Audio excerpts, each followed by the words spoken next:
My name is Mike Philipsen. I'm from New York originally. I was half expecting you to say, I'm from the Kingdom of the Netherlands. I am a lowlander. Yeah, that was my father. Yeah.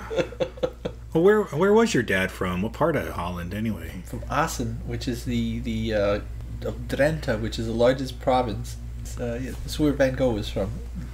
Nice. That province, close to Germany. Wow. Well, and your mom and him met in Holland or New York? Yeah. The only place a Puerto Rican and a Dutch person would meet would probably be New York. Yeah. I drew from when I was 3 or 4 years old. I've always drawn. My mother used to draw a lot with me, so I think I have no brothers and sisters, so I was either watching television or drawing. What kind of stuff were you drawing?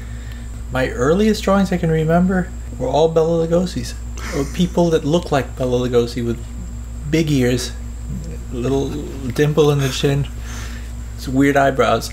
I drew them constantly over and over and over again. The teachers were worried. And then after you're doing Bela Lugosi, what was your evolution from there? What did you segue into? Oh God, let's see. Popeyes. I started drawing Popeyes for years. I still see in your artwork today a lot of Popeye. Yeah. You see the arms and some certain things that I draw. Yeah. And the pipe. And the pipe. Oh yeah, the pipe has remained. And it seems like things to do with, like, you really have a thing for arms being disproportionate. Oh. And limbs. Yes. And they don't have elbows or knees. They kind of bend.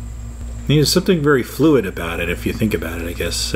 Or at least that's how yes, that's true. The Mariolitos are, why is that what you would call them? When they're coming off the boat? They're coming off the boat, and you got the Heineken. The Heineken, yes. And the arms are kind of, and that's they're actually... flailing their arms. Yeah. So did you have any formal training, or you just kept at this and you were... No, I kept at it and finally I got, I went to college for fine art. When did you start drawing people, like whether in school or just people in general? No, in school. I was beat up a lot as a child, so I used to draw them. That's the only way. That's how I got back at kids, and it really upset them. They would cry. I mean, I really horrify these kids, and I think that's how I started. And that's I started drawing pictures that look like them. It has to look like them a bit to do that. You don't have the impact, the zing. Right. Unless there's something that something there that oh my God, that's me. You've had people request you to draw them, but back then, did you have people request you to draw them? No. Children are smarter than adults that way.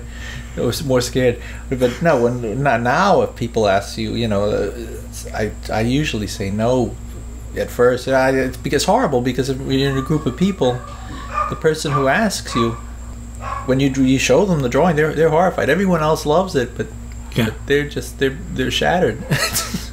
If I don't draw, not every day, every other day, something. If I don't draw something, don't feel very good. I need to draw.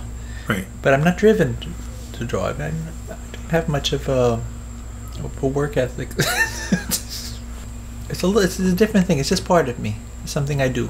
Breathing or farting, it's something more natural. It's more organic. Some people, or a lot of people, would actually take your artwork to be either mortifying. Your wife was quoted as saying, "My husband draws men in their underwear and their BVDs. I can't explain it because I don't understand where it comes from." But I think you explained some of that it ties in with like your father with. My father always walked around in his underwear all the time.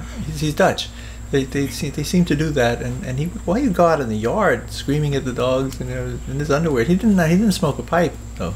He didn't do that because that's the other thing that a lot of pipes in my drawings, which I don't want to know what that means, but I've done them to make people uncomfortable. I think I've, like, for what we're working with, had you do darker artwork or darker pieces, and even then you seem to insert some kind of humor into it. It's the way I work. I guess I don't know. I used to love looking at Dick Tracy comics too. That's something that as a kid I liked, and those are pretty horrifying.